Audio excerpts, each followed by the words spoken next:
अभिषेक वर्मा और आप देख रहे हैं यूट्यूब पे हमारा चैनल विद्यास्थली वाले सर, जहां आज हम बात करने वाले हैं ज्योग्राफी के थर्ड चैप्टर वाटर रिसोर्सेज के थर्ड वीडियो लेक्चर की। जी हाँ स्टूडेंट्स, आज हम ज्योग्राफी के थर्ड चैप्टर की बात करने वाले हैं जो कि है वाटर रिसोर्सेज। इस चैप्टर के ऑलरेडी हम 2 वीडियो लेक्चर्स ला चुके हैं जिसमें हमने डिटेल में स्टडी किया है वाटर रिसोर्सेज के बारे में, और ये हमारा आज का थर्ड वीडियो लेक्चर होने वाला है। इसके पहले वीडियो लेक्चर्स में ऑलरेडी हमने पढ़ा हुआ है वाटर रिसोर्स के बारे में। जी हाँ, कि वाटर के रिसोर्सेस जो हैं उनकी बात हमने की। साथ ही साथ हमने बात की कि वाटर से रिलेटेड कुछ फैक्ट्स की भी बात की। हमने देखा कुछ डेटा वगैरह, जैसे कि 96.5% पूरा वर्ल्ड जो वाटर है उसमें से सिर्फ 2.5% ही फ्रेश वाटर अवेलेबल है, और उसमें से बाकी सारा किसमें है, ग्लेशियर्स और आइस शीट के फॉर्म्स में है। तो हम उसकी बात नहीं करते हैं। उसके बाद हमने वाटर स्कार्सिटी के बारे में भी पढ़ा कि वाटर स्कार्सिटी क्या होती है और ये कैसे हो सकती है। फिर हमने इसके कुछ फैक्टर्स भी पढ़े कि वाटर स्कार्सिटी किन चीजों पर डिपेंड करता है, quality, rainfall, pollution, water management, mismanagement, इन सब चीजों पर डिपेंड करता है वाटर रिसोर्सेस, और हमने इन सब की बात की। तो ये वाटर स्कार्सिटी की बात की। साथ ही साथ हमने प्रॉब्लम्स भी पढ़ी कि वाटर रिसोर्सेज के साथ क्या क्या दिक्कतें आ रही हैं, क्या क्या प्रॉब्लम्स हैं, ये हमने पढ़ा। पॉल्यूशन होता है, ओवर यूज होता है, इंडस्ट्रियलाइजेशन, अर्बनाइजेशन, ये सारी बातें हमने पढ़ी। जी हाँ स्टूडेंट्स, तो इन सब चीजों को हमने डिस्कस किया वाटर रिसोर्सेज चैप्टर में, और अभी तक के 2 वीडियो लेक्चर्स हम ला चुके हैं। यदि आपने वो 2 वीडियो लेक्चर्स नहीं देखे इसके प्रीवियसली, तो आप जाकर हमारे चैनल पर पहले उन 2 वीडियोस को देख लीजिए, उसके बाद इस वीडियो को कंटिन्यू कीजिए। क्योंकि अगर आपने वो 2 वीडियो नहीं देखे तो आपको ये वीडियो थोड़ा सा समझने में बहुत दिक्कत जा सकता है, इसलिए आप पहले उन वीडियोस को देख लीजिए, उसके बाद इस वीडियो को कंटिन्यू कीजिएगा। तो चलिए स्टूडेंट्स, आज हम बात करने वाले हैं वाटर रिसोर्सेज में मल्टीपर्पज रिवर प्रोजेक्ट की। जी हाँ, हम बात करेंगे कि कैसे हमारी गवर्नमेंट वाटर रिसोर्सेज के ऊपर, यानी कि नदियों के ऊपर या फिर डैम या जो भी हम रिजर्वायर्स, पॉन्ड्स, लेक्स कहते हैं, उनके ऊपर multipurpose river projects, multipurpose project यानी कि किस प्रकार से बहुउद्देशीय प्रोग्राम। जी हाँ, बहुउद्देशीय दैट मीन्स कोई भी चीज को ऐसे काम करना जिससे उसके कई सारे ऑब्जेक्टिव, जैसे कहीं पर डैम बनाया जा रहा है तो डैम से बिजली भी बनाई जा सकती है, डैम में मछली भी पाली जा सकती है, और डैम से लोगों को आसपास के लोगों को इरिगेशन का पानी भी मिल सकता है। तो एक काम करके, एक डैम बना के 3-4 पर्पज जो है वो हासिल किए जा सकते हैं। 4-5 काम उससे हो जाएंगे एक ही काम करने से। तो हम इसी को कहते हैं मल्टीपर्पज रिवर प्रोजेक्ट। तो इन्हीं के बारे में आज जानेंगे कि मल्टीपर्पज रिवर प्रोजेक्ट क्या होते हैं। तो जो मल्टीपर्पज रिवर प्रोजेक्ट्स हैं उसके बारे में जानने से पहले आप इस बात को ध्यान में रखिए कि एग्जाम में आपको मैप में आ सकता है। जी हाँ, वाटर रिसोर्सेज से कई सारी चीजें मैप में आती है कि कौन सा डैम कहां पर है उसे मार्क कीजिए, कौन सा डैम किस स्टेट में पाया जाता है, थोड़ा फेमस कौन सा है वो, जैसे सरदार सरोवर डैम की बात बताई गई है, तो ये सब होगा इसमें। ठीक है, तो मल्टीपर्पज रिवर प्रोजेक्ट की हम बात करेंगे। मल्टीपर्पज रिवर प्रोजेक्ट्स, जैसा कि आप नाम से समझ पा रहे हैं, मल्टीपर्पज यानी कि इस प्रोजेक्ट का, इस रिवर प्रोजेक्ट का मल्टीपर्पज होगा, यानी कई ऑब्जेक्टिव्स होंगे, यानी कि वेरियस ऑब्जेक्टिव्स होंगे। वेरियस ऑब्जेक्टिव्स होंगे यानी कि कई प्रकार के मकसद होंगे, यानी कि काम एक ही करना है, रिवर के ऊपर डैम बनाना है या फिर रिजर्वायर बनाना है, और उससे कई प्रकार के फायदे लेने हैं, तो उसी को मल्टीपर्पज रिवर प्रोजेक्ट बोला जाएगा। जैसे कि फॉर एग्जाम्पल हम कहते हैं कि अगर रिवर के ऊपर गवर्नमेंट क्या करती हो, ऐसा मान लो रिवर है, उस रिवर के ऊपर डैम बनाती हो। अक्सर आपने डैम देखे होंगे, डैम आपने देखा होगा कैसा होता है, इस रिवर के ऊपर क्या करते हैं, ऐसा ऑब्स्टिकल बैरियर बनाते हैं। ठीक है, और फिर आपने देखा होगा कि इसमें गेट्स लगे होते हैं, गेट्स, और इस गेट्स से ही पानी फ्लो होता है। ठीक है, और यहाँ पर ढेर सारा पानी जमा हो जाता है, तो इसी को ही डैम कहते हैं। जी हाँ, अब डैम और रिजर्वायर में फर्क है। लोग बोलते हैं कि डैम, जैसे कि हमारे घर के आसपास के कहीं सिटी में या फिर किसी विलेज एरियाज में तालाब जैसा बड़ा सा तालाब होगा जहां पानी जमा होता होगा, तो लोग उसको डैम बोल देते हैं, लेकिन वो डैम नहीं है। याद रखिए, डैम कभी भी बहते हुए पानी पे बनता है, और रिजर्वायर जो है रुके हुए पानी के लिए होता है। जी हाँ, अगर बहते हुए पानी यानी रिवर के ऊपर ऐसा बनाया जाएगा कुछ, तो उसको डैम बोलेंगे, हम उसको डैम कहेंगे। और जबकि कहीं चारों तरफ से मान लो घिरा हुआ है, आजू बाजू पूरी लैंड है, चारों तरफ से घिरा हुआ रुका हुआ पानी है, तालाब जैसा, कुएं जैसा, ठीक है, लेक, झील जैसा, तो हम उसको रिजर्वायर कहेंगे, हम उसे डैम नहीं कहेंगे। ठीक है, रिजर्वायर का मतलब क्या होता है, जहां पे पानी रुका हुआ होगा। ठीक है, और डैम क्या होगा, जहां पे पानी बहता होगा, वहां पर अगर कुछ बना हुआ तो उसे डैम कहते हैं। तो ये जो आप देख पा रहे हैं कुछ डैम का स्ट्रक्चर है, ठीक है। अगर आप बुक में भी देखेंगे तो आपको देखने मिलेगा, अगर आप बुक में देखेंगे तो ये डैम की फोटो आपको नजर आ रही है, जो दिख रहा है आपको ये डैम है, जी हाँ, बहते हुए पानी बनाया हुआ। आप यहाँ पर देख सकते हैं चैनल्स हैं, गेट्स हैं, चैनल्स मींस नहर, यहाँ पे गेट्स लगे हुए, जब पानी बहुत ज्यादा भर जाता है तो गेट खोल दिया जाता है ताकि पानी बह जाए, ठीक है, और पानी कम होता है तो गेट बंद रखते हैं ताकि इस एरिया में ज्यादा पानी रुका हुआ। तो यही हमारा मल्टीपर्पज रिवर प्रोजेक्ट है, जी हाँ, इसे क्या कहते हैं, multipurpose river projects. Multipurpose river project का मतलब बहुउद्देश्य प्रोजेक्ट, जी हाँ, नदी के ऊपर ऐसा काम जिससे कई प्रकार के फायदे अपनाए जा सके। अब ये देखिए डैम बना देते हैं, फायदा क्या हम आपको बता देते हैं, ओरली बताते हैं जनरली क्या क्या फायदा हो सकता है। अब यहाँ पे डैम बनाया गया है, ठीक है, तो ये मान लो अभी हम डैम के गेट बंद रखते हैं, बंद रखते हैं तो यहाँ ढेर सारा पानी जमा होगा, ठीक है, पानी पास नहीं होगा, यहाँ पानी रुकते जाएगा रुकते जाएगा रुकते जाएगा यहाँ पर, ठीक, ऐसा होगा, ठीक। यहाँ पर हम क्या कर सकते हैं, इरिगेशन के लिए वाटर जमा कर सकते हैं, यहाँ से इरिगेशन भी हो गया, यहाँ पे मछली पालन भी कर सकते हैं, जी हाँ, फिश भी पाल सकते हैं, और तो और यहाँ पे टरबाइन लगा के इलेक्ट्रिसिटी भी जनरेट की जा सकती है, जी हाँ, टरबाइन लगा दिया तो यहाँ पर इलेक्ट्रिसिटी जनरेट होगी, इलेक्ट्रिसिटी जिसे हाइड्रो इलेक्ट्रिसिटी कहेंगे, जी हाँ, क्योंकि पानी से जनरेट हो रहा है तो हाइड्रो इलेक्ट्रिसिटी जनरेट की जा सकती है। तो ये इससे हो सकता है, क्या काम हुआ, एक काम इरिगेशन, दो फिशिंग, तीसरा टरबाइन की, और यहाँ पे ड्रिंकिंग वाटर भी तो मिल रहा है, पीने के लिए भी तो पानी मिल ही रहा है, ड्रिंकिंग वाटर, ठीक है। तो यानी कि इतने सारे काम, drinking water, irrigation, fish, electricity, hydro electricity, यानी इतने सारे काम हो गए सिर्फ एक डैम बना के। और तो यहाँ पे अच्छा बड़ा डैम बना दिया जाएगा तो आप देखना टूरिस्ट लोग भी घूमने आते हैं ना, तो यहाँ पर टूरिज्म भी जोड़ सकते हैं, यहाँ पर चाहे टूरिज्म भी जोड़ सकते हैं कि ये भी होता है, ठीक, टूरिज्म भी, यानी इतने सारे काम हो रहे हैं, 1 2 3 4 5 काम हो रहे हैं, इतने सारे पर्पज हो रहे हैं सिर्फ एक डैम बनाकर। यानी रिवर के ऊपर कुछ ऐसा काम किया जाए जिससे कई सारे पर्पज पूरे हो जाए, यानी कई मकसद पूरे हो जाए, अपने कई फायदे हो जाए, उससे कई मतलब निकल जाए अपना, उसी को मल्टीपर्पज रिवर प्रोजेक्ट करते हैं। तो आई होप आपको ये टॉपिक तो टाइटल जो है समझ में आ गया होगा कि मल्टीपर्पज रिवर प्रोजेक्ट क्या है, या इसे मल्टीपर्पज रिवर प्रोजेक्ट ही क्यों कहते हैं। आई होप आपको क्लियर हो गया। तो चलिए हम आगे बढ़ते हैं और पढ़ते हैं कि मल्टीपर्पज रिवर प्रोजेक्ट इंडिया में कैसे और कहां चलाया जा रहा है, इनके बेनिफिट्स क्या है, एडवांटेजेस क्या है, साथ ही साथ इनके डिसएडवांटेजेस भी क्या है, उसकी बात हम करेंगे। Multipurpose river projects in India, जी हाँ स्टूडेंट्स, मल्टीपर्पज रिवर प्रोजेक्ट सिर्फ आज से ही नहीं, एंशिएंट टाइम से चले आ रहे हैं, जी हाँ, आपने देखा भी होगा कई समय पहले कि आप देखते होंगे कि हमारे समय से पहले ब्रिटिशर्स के टाइम पे भी या उनसे पहले भी हमारे इंडियंस लोग कई प्रकार के मल्टीपर्पज रिवर प्रोजेक्ट करते रहते थे। आपने वो बाउली देखी होगी, चारों तरफ से सीढ़ी से घिरा होता है, बीच में पानी होता है, देखोगे वाटर हार्वेस्टिंग करने के लिए बड़ी बड़ी नहरें बनाई जाती हैं। आपने शायद मूवी देखी होगी मोहनजोदाड़ो, अगर देखी हो तो उसमें आपने देखा होगा कैसे बांध बनाया जाता है, डैम बनाया जाता है।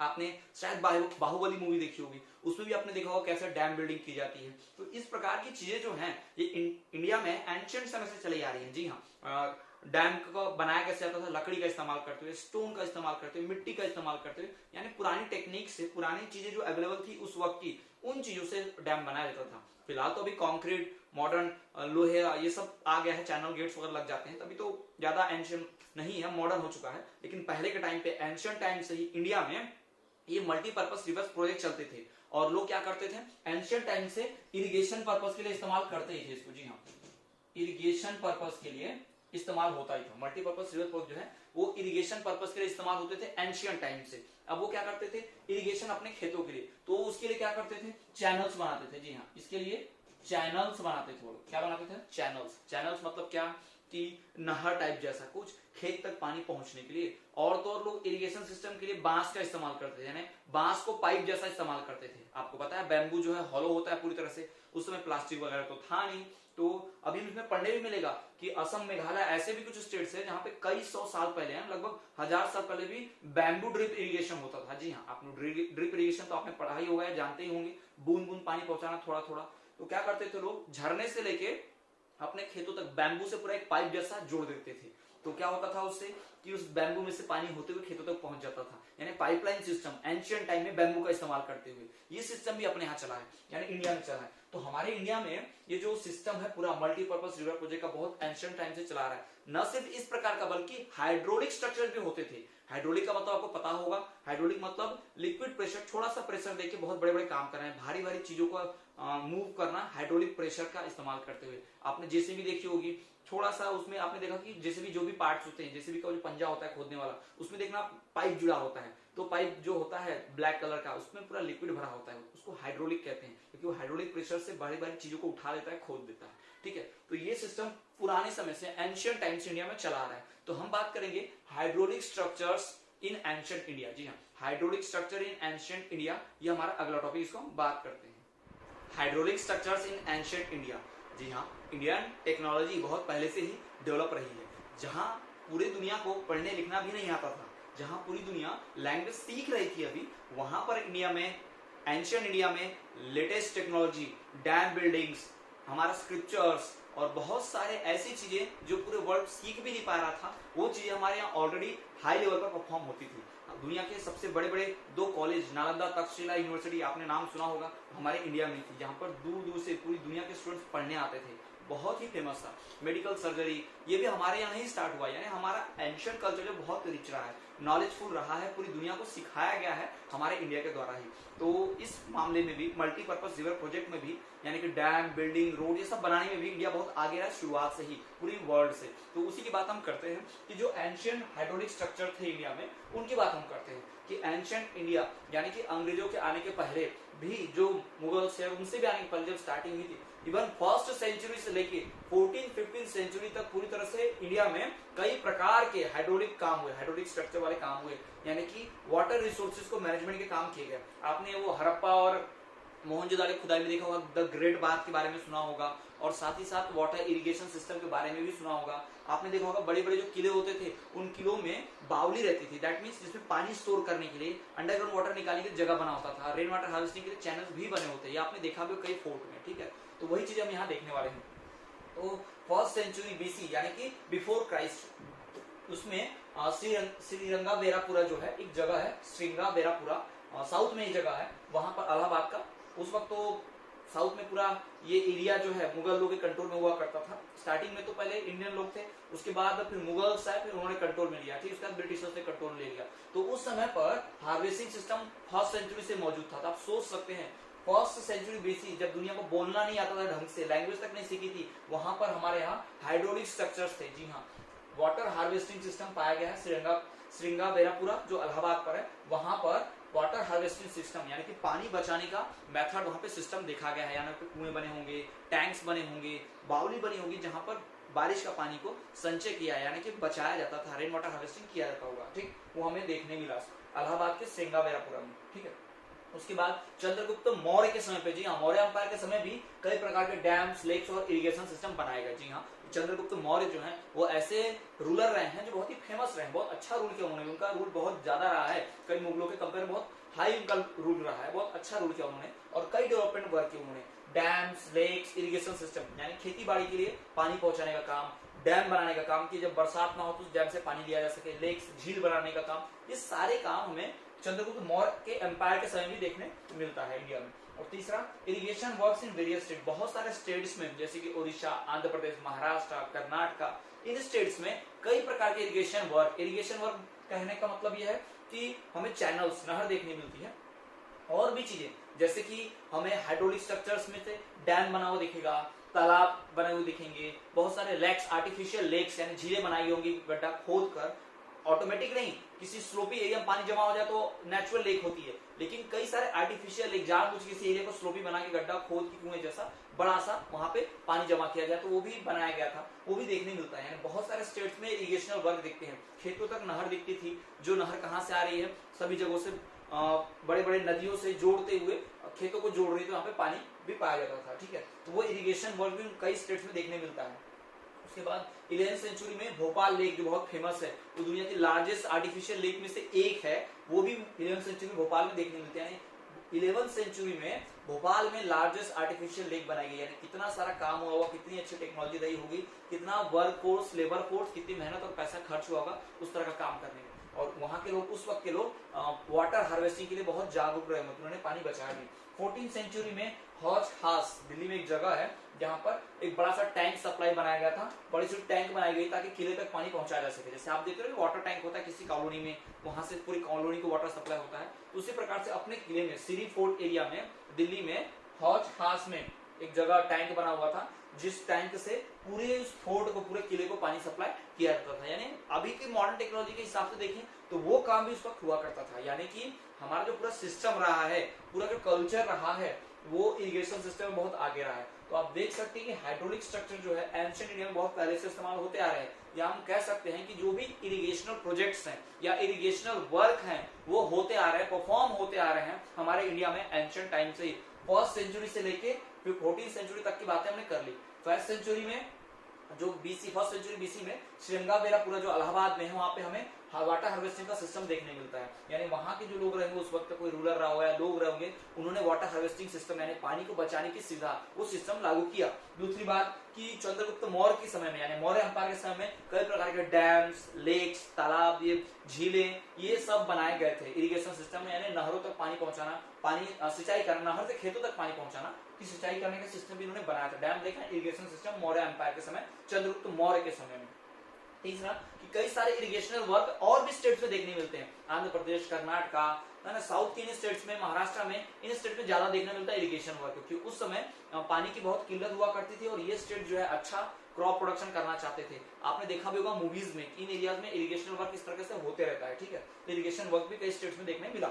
और तो 11वीं सेंचुरी में वर्ल्ड की लार्जेस्ट आर्टिफिशियल लेक में से एक भोपाल लेक का भी कंस्ट्रक्शन किया गया था। जी हाँ, ये 11वीं सेंचुरी में बनवाया गया था। वर्ल्ड्स लार्जेस्ट आर्टिफिशियल लेक में से एक है, ठीक है, इससे भोपाल लेक के नाम से फेमस है।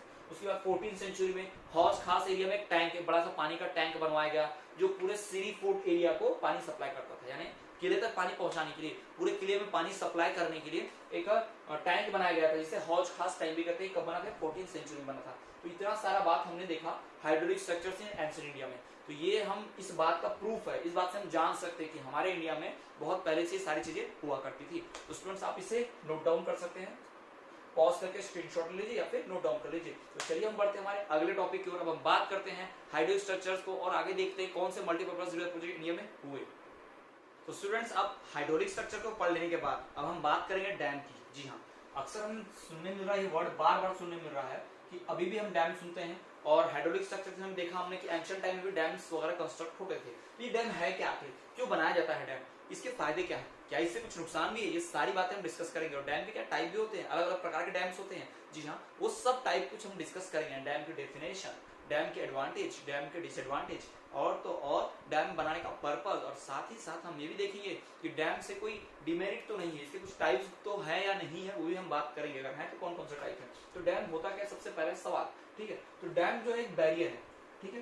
डैम इज अ बैरियर, और डैम इज अ बैरियर, ये क्या है, बैरियर है। दैट मीन्स रुकावट है, बाधा है। मैंने आपको बताया था कि जो नदी बहती है, उस नदी के बीच में ऐसा स्ट्रक्चर बना के उसमें गेट्स लगा के पानी को रोका जाता है, ठीक है। पानी को रुकावट, पानी के रास्ते में रुकावट आई तो barrier. Dam is a barrier across, barrier built across a river. अब ये अक्रॉस में ऑब्स्ट्रक्शन है, बैरियर है, रिवर के बीच में बनाया जाता है। लेकिन करता क्या है, इसका काम क्या है, विच रिटार्ड्स फ्लो ऑफ रिवर। जी हाँ, पानी को रोकता है, उसे धीमा करता है, डाइवर्ट करता है। ये सारी चीजें की जाती हैं रिवर के ऊपर डैम बनाकर। जी हाँ, और तो और डैम के और कई पर्पस है, उनकी बात हम करेंगे डिटेल में। लेकिन फिलहाल आप डैम की डेफिनेशन समझिए। Dam is a barrier built across river which retards, slow down the flow of river, retards or slow down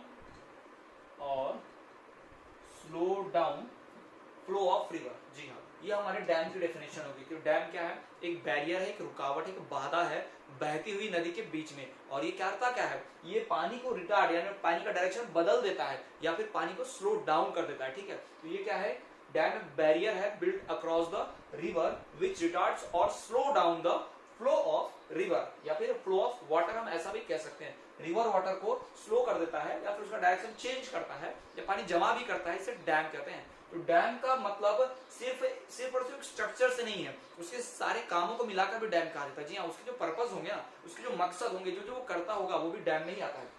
और सवाल ये आएगा कि डैम किन किन कामों के लिए होता है। तो हम पहले ही बात कर चुके हैं कि जो भी डैम बनता है उसके कई प्रकार के काम हो सकते हैं। पहला तो इरिगेशन पर्पस के लिए डैम बनाया जाता है। मॉडर्न डैम्स को बनाने के तरीके भी अलग हैं, इनके काम भी अलग है ना। इरिगेशन के लिए, यानी खेतों में सिंचाई करने के लिए डैम बनाया जा सकता है। तो इरिगेशन पर्पस के लिए डैम का इस्तेमाल होता है, तो हम सभी जानते हैं। फिर दूसरा, कई बार क्या किया जाता है कि फिश या फिर कह सकते हैं एक्वेटिक लाइफ से भी रिलेटेड कुछ चीजें करनी होती है जिससे डैम बना लेते हैं। मान लीजिए मछली पालन करना हो, या डैम बन गया तो मछली को रिवर के आगे फ्लो होने से रोकना हो, या कुछ और भी कामों के लिए, यानी एक्वेटिक लाइफ का उसमें समावेश इंक्लूड तो है ही, उसके लिए भी इस्तेमाल किया जाता है। साथ ही साथ वाटर सप्लाई के लिए, जी हाँ, ड्रिंकिंग वाटर सप्लाई, पीने के पानी की सप्लाई करने के लिए भी डैम बनाए जाते हैं। और आजकल के टाइम पे तो ज्यादातर तो हाइड्रो इलेक्ट्रिसिटी जनरेट करने के लिए, जी हाँ, पानी से बिजली उत्पादन करने के लिए भी ये काम किया जाता है, डैम बनाए जाते हैं। तो ये डैम के पर्पस, जी हाँ, डैम इन चीजों के लिए। अभी तो डैम टूरिज्म के लिए भी इस्तेमाल हो जाता है, या कई सारे दूसरे वर्किंग एक्सपेरिमेंट्स के लिए भी इस्तेमाल होता है, लेकिन उसकी बात हम यहाँ नहीं करते, आप समझ के रखिए, याद रखिए बस। तो डैम क्या है, हमने डैम की बात की, तो डैम एक बैरियर है जो बिल्ट है across the river which retards और slow down the flow of river water. जी हाँ, डैम एक बैरियर है, रिवर के अक्रॉस बना होता है, और वो रिवर वाटर को क्या करता है, स्लो डाउन कर देता है, फिर रिटार कर देता है, इसे ही हम डैम कहते हैं। अब डैम के पर्पस, डैम के मकसद क्या क्या है, डैम किन किन चीजों के लिए इस्तेमाल होता है। तो डैम जो है वो इरिगेशन के लिए इस्तेमाल होता है, तो उसमें फिश और एक्वेटिक लाइफ भी रखी जाती है। डैम से ड्रिंकिंग वाटर भी सप्लाई होती है, इरिगेशन के लिए ऑलरेडी सप्लाई होती है, हम पढ़ चुके हैं। पानी पीने के लिए भी इस्तेमाल होता है। और तो और डैम जो है वो हाइड्रो इलेक्ट्रिसिटी जनरेट करने के लिए, यानी पानी से बिजली बनाने की, इलेक्ट्रिसिटी सप्लाई करने की प्रोसेस भी की जाती है। जी हाँ, अधिकतर तो इंडिया में डैम बनाने का पर्पज यही है कि हाइड्रो इलेक्ट्रिसिटी जनरेट करना है। जी हाँ, इंडिया में जितनी भी इलेक्ट्रिसिटी जनरेट होती है उसमें से बहुत सारी एनर्जी जो है हाइड्रो इलेक्ट्रिसिटी जनरेट हो रही है। दूसरा, अगर सबसे पहला जो कोयले से एनर्जी जनरेट होती है इंडिया में, जी हाँ, इंडिया में इलेक्ट्रिसिटी जनरेट करने की सबसे ज्यादा अमाउंट में एनर्जी किससे ली जाती है, कोयले से। लेकिन दूसरा सेकंड नंबर पे जो आता है वो हाइड्रो इलेक्ट्रिसिटी है, फिर तीसरा सोलर पैनल्स है ना, सोलर एनर्जी को गिना जाता है। तो हाइड्रो इलेक्ट्रिसिटी अभी इंडिया में बहुत जनरेट की जा सकती है। कई नदियां ऐसी है जहाँ पे खूब सारा डैम बना के खूब सारा इलेक्ट्रिसिटी जनरेट किया जा सकता है, लेकिन इंडिया कर नहीं पा रहा। वैसा क्यों, उसके भी कुछ कारण है, उसके कुछ फायदे भी है, नुकसान भी है, तो हम डिस्कस करेंगे बाद में, ठीक है। तो आप चाहे तो इसे पॉज करके स्क्रीनशॉट ले लीजिए या फिर लिख लीजिए डैम की डेफिनेशन और डैम के पर्पस क्या क्या है। उसके बाद हम बात करेंगे डैम के टाइप क्या क्या होते हैं, डैम किन किन टाइप कैटेगरीज में बटा हुआ है, उसकी बात हम करते हैं। तो पॉज कर लीजिए और लिख लीजिए। सो स्टूडेंट्स, डैम की डेफिनेशन पढ़ लेने के बाद अब हम बात कर रहे हैं डैम के टाइप की। जी हाँ, डैम कितनी कैटेगरीज में डिवाइड किया गया और किस बेसिस पे किया है, सारी बातें हम जानेंगे। जैसे कि आपने जान लिया कि डैम एक बैरियर होता है, अक्रॉस द रिवर बनता है, तो रिवर पे बनाने के लिए कुछ मटेरियल चाहिए होंगे, तभी तो हम डैम बना पाएंगे। तो जिस मटेरियल के आधार पर वो डैम बना है, जिस मटेरियल का इस्तेमाल हुआ उस डैम को बनाने में, उसके बेस पे अलग होता है। और किसी डैम का पर्पज अलग है तो उसे भी अलग नाम दिया जाता है। और कोई डैम मान लीजिए अपनी कैटेगरी हाइट के हिसाब से ज्यादा बड़ा डैम है, मीडियम है, या बहुत ही लो है, तो उसको भी उस कैटेगरी के हिसाब से बांटा जाता है। यानी डैम के स्ट्रक्चर के बेस पे, डैम के मटेरियल के बेस पे और डैम के हाइट के बेस पे डैम का डिवीजन किया गया, इनकी कैटेगरीज की गई, टाइप्स बनाए गए हैं। तो चलिए हम जानते हैं क्या क्या उनके टाइप होते हैं। तो डैम जो है मेनली दो बेसिस पे बांटा गया है। एक तो on the basis of structure and material used. जी हाँ, डैम को बनाने में किस प्रकार का मटेरियल, किस तरह से डैम को बनाया गया, कैसा स्ट्रक्चर शेप दिया गया है, तो वो डिसाइड करेगा कि डैम कितने टाइप के होंगे। फिर आता है दूसरा on the basis of height, dam की जो हाइट रखी गई है, डैम की जो हाइट दी गई है वो भी डिसाइड करेगा कि किस प्रकार का डैम होगा। यानी classification of dam on the basis of structure and material used, classification of dam on the basis of height. जी हाँ, इन दो चीजों के ऊपर डैम की बात की गई है। तो चलिए हम बात कर लेते हैं कि जो डैम है वो मटेरियल जो इस्तेमाल होता है उसके बेस पे किस प्रकार का होता है, ठीक है। तो सबसे पहले टिम्बर डैम। जी हाँ, टिम्बर मतलब होता है क्या, लकड़ी। जी हाँ, टिम्बर मतलब इमारती लकड़ी। आपको पता होगा कि वुड जो है दो टाइप का होता है, एक फायरवुड और एक टिम्बर वुड। यानी कि ऐसी लकड़ी जो जलाने के काम आती है उसको हम फायरवुड कहते हैं, ऐसी लकड़ी जिससे फर्नीचर बन सके उसे टिम्बर वुड कहते हैं। इमारती लकड़ी, इमारत यानी बिल्डिंग, इमारत में लगने वाली लकड़ी को इमारती लकड़ी टिम्बर वुड कहते हैं। तो आपको पता होना चाहिए। जैसे मान लो पेड़ का जो ट्रंक है, सीधा सीधा जो तना है वो क्या होगा, सीधा है, उससे फर्नीचर टेबल बन सकता है। लेकिन पेड़ की जो आड़ी तेरी ऐसी डालियां हैं, क्या उनसे फर्नीचर बन सकता है, नहीं बन सकता। तो वो फायर, वो जलाने के काम आता है। जबकि जो सीधा सीधा ब्रांच वाला होगा, सीधा सीधा जो ट्रंक होगा, तना, वो किस काम आ सकता है, फर्नीचर बनाने के, उससे लकड़ी की पटिया वगैरह बन सकती है। तो वो इमारती लकड़ी में, टिम्बर में आता है। जबकि ब्रांचेज जो होती है आड़ी टेढ़ी, वो किस में आता है, फायर में जलाने के काम आता है, ठीक है। तो लकड़ी से बने हुए डैम को, लकड़ी के बड़े बड़े लॉक्स जो होते हैं, लट्ठा जिसे कहते हैं, लॉक्स, लॉक कहते हैं ना, बड़े बड़े, तो उनसे भी डैम बनाया जाता है। उसे क्या कहते हैं, टिम्बर डैम कहते हैं, ठीक है। उसमें मटेरियल वही इस्तेमाल होगा अधिकतर। आपने मूवीज में, पुरानी मूवीज में देखा होगा कि लकड़ी से डैम बनाते हैं, खूब सारी एक के ऊपर एक ऐसी गोल गोल लकड़ी, आपने देखा होगा ऐसी सिलेंड्रिकल ऐसी लकड़ी लगा देते हैं, ऐसे सिलेंड्रिकल ऐसा, ठीक है। ये आपने देखा होगा इस प्रकार से डैम बनाने के लिए। तो ये टिम्बर डैम है, टिम्बर वुड वाला डैम है, ठीक है, टिम्बर डैम।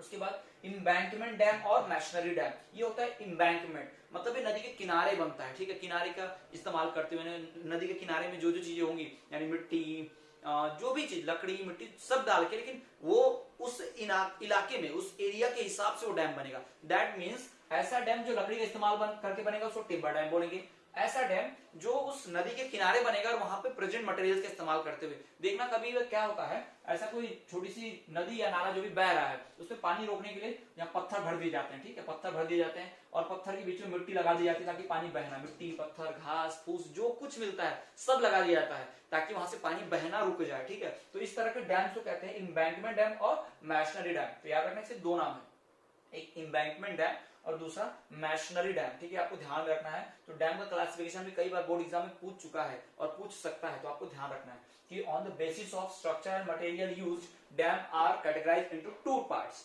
कौन से दो? टू टाइप्स, टिम्बर डैम और इम्बैंकमेंट डैम या फिर मैशनरी डैम। ऐसा डैम जो लकड़ी का इस्तेमाल करके बना हुआ होगा उसको हम बोलेंगे टिम्बर डैम। ऐसा डैम जो कि किनारे में अवेलेबल हर चीज का, जो वहां पे चीज होगी अवेलेबल होगा उसका इस्तेमाल करते हुए, स्टोन, सॉइल, जो भी चीज होगी, घास, जो भी चीज होगा उन सब का इस्तेमाल करते हुए डैम बना है तो उसको इम्बैंकमेंट या फिर मैशनरी डैम कहेंगे। इसके दो नाम है, इम्बैंकमेंट डैम या फिर मैशनरी डैम। अब हम बढ़ते हैं classification of dam on the basis of height. जी हाँ, हाइट के बेस पे डैम का जो टाइप किया गया है उसकी बात हम करते हैं। Classification of dam on the basis of height, यानी कि ऊंचाई के आधार पर डैम कितनी हाइट का है उसके बेस पर डैम के जो टाइप किए गए, कैटेगरीज की गई है उसकी बात हम करते हैं। सबसे पहला जो है वो है लो डैम। यदि कोई डैम बहुत छोटा सा बना हो ऐसे लकड़ी से तो उसको हम लो डैम कह देंगे, बहुत ऊंची, ज्यादा बहुत सारा पानी हम रोक नहीं सकते लकड़ी के बेस पर, है ना, वो ज्यादा बेस स्ट्रक्चर मजबूत नहीं होगा। तो छोटा मोटा अगर पानी रोकना है, थोड़ा सा छोटी नदी पे थोड़ा सा बनाना है तो लो डैम में हो जाएगा काम, ठीक है। फिर आता है मीडियम हाइट डैम्स, यानी कि ये इतना लो भी नहीं होते लेकिन बहुत हाई भी नहीं होते। फिर आता है हाई डैम जो बहुत हाई होते हैं। आपने देखा होगा भाखरा नंगल प्रोजेक्ट, जी हाँ, हीराकुद डैम, ये बहुत फेमस डैम है, इनके बारे में आपने शायद सुना होगा, ठीक है, बुक में भी दिए गए इनके नाम तो आपने देख पाएंगे। तो low dams, medium height dams और हाई डैम्स। जी हाँ, classification of dam on the basis of height. Height के बेस पे तीन तरह के डैम होते हैं, पहला लो डैम, दूसरा मीडियम हाइट डैम और तीसरा हाइट डैम्स। जी हाँ, low dam, medium height dams और हाई डैम्स, ये तीन प्रकार के डैम्स होते हैं on the basis of height. जी हाँ, हाइट के आधार पर, हाइट के बेस पर ये तीन प्रकार के डैम पाए जाते हैं। और मटेरियल और स्ट्रक्चर के बेस पे कहा जाए तो दो तरह के डैम, एक टिम्बर डैम और दूसरा इम्बैंकमेंट डैम। और इम्बैंकमेंट डैम के दो नाम हैं, एक इम्बैंकमेंट डैम और दूसरा मैशनरी डैम। तो ये हमने क्लासिफिकेशन की बात करी। जी हाँ, ये डैम का क्लासिफिकेशन कर लिया हमने। अब डैम पर्पज के हिसाब से भी होता है। देखिए, अगर किसी डैम का इस्तेमाल कर रहे हैं हम सिर्फ और सिर्फ हाइड्रो इलेक्ट्रिसिटी जनरेट करने के लिए, तो वो हमारे लिए क्या होगा, ऐसा डैम होगा जो सिर्फ हाइड्रो इलेक्ट्रिसिटी जनरेट करने के लिए बना हुआ है, ठीक है, वो पर्पज के हिसाब से हाइड्रो इलेक्ट्रिक डैम हम बोल सकते हैं। फिर ऐसा डैम जो सिर्फ और सिर्फ इरिगेशन के लिए बना होगा, सिर्फ इरिगेशन पर्पज के लिए, यानी कि खेतों तक पानी पहुंचाने के लिए, तो हम उसको इरिगेशनल डैम भी कह सकते हैं।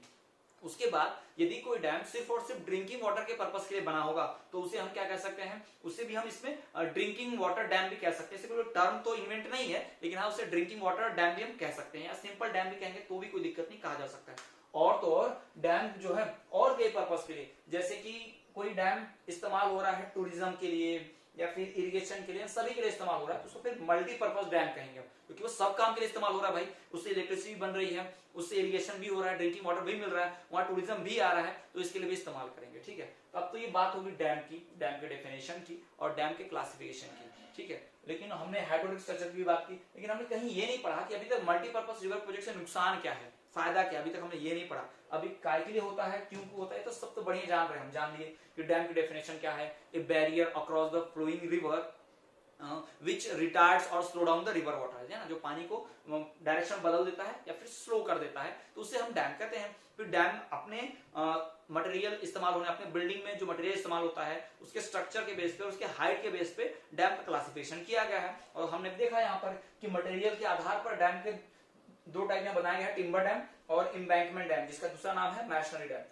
और फिर जो हाइट के बेस पे भी डैम का क्लासिफिकेशन किया गया, हाइट के बेस पे तीन टाइप के, लो डैम, मीडियम हाइट डैम और तीसरा जो हाई डैम। तो इस प्रकार से क्लासिफिकेशन भी किया गया है। तो ये हमने बात कर ली डैम के, पूरी बात कर ली कि डैम क्या होता है, उसका डेफिनेशन क्या है, इसके टाइप्स क्या है। हमने बात की आज हाइड्रोलिक स्ट्रक्चर्स इन एंशिएंट इंडिया की। ये एंशिएंट इंडिया में शुरुआत से ही 1st सेंचुरी से लेकर पूरा लास्ट 14th सेंचुरी तक भी कई सारे इरिगेशनल प्रोजेक्ट्स, डैम बिल्डिंग वगैरह का या वाटर रिसोर्सेज मैनेजमेंट का सिस्टम किया जाता था। और इसके कई सारे प्रूफ हमें मिलते हैं, कई सारे स्टेट्स में इरिगेशन सिस्टम मिलेगा। चंद्रगुप्त मौर्य के एम्पायर के समय में भी, और हौज खास टैंक भी बना हुआ था फोर्ट में, सिरी फोर्ट में पानी सप्लाई के लिए। और तो और इरिगेशनल प्रोजेक्ट सिरंगा बेरापुरा जो इलाहाबाद में, वहां पे इरिगेशनल सिस्टम का भी वर्क देखने मिलता है। यानी एंशियंट टाइम से हाइड्रोलिक स्ट्रक्चर इंडिया में चला आ रहा है, फेमस है, लोग इस्तेमाल भी करते हैं, ये हमने पढ़ा। उसके बाद फिर हमने डैम की डेफिनेशन पढ़ी कि डैम क्या होता है। मल्टीपर्पज रिवर प्रोजेक्ट के बारे में पढ़ा कि मल्टीपर्पज रिवर प्रोजेक्ट कौन कौन से काम आते हैं, इरिगेशन के काम आते हैं, ड्रिंकिंग वाटर के काम आते हैं, साथ ही साथ एक्वेटिक लाइफ का भी वहां पर इंक्लूडेशन हो जाता है।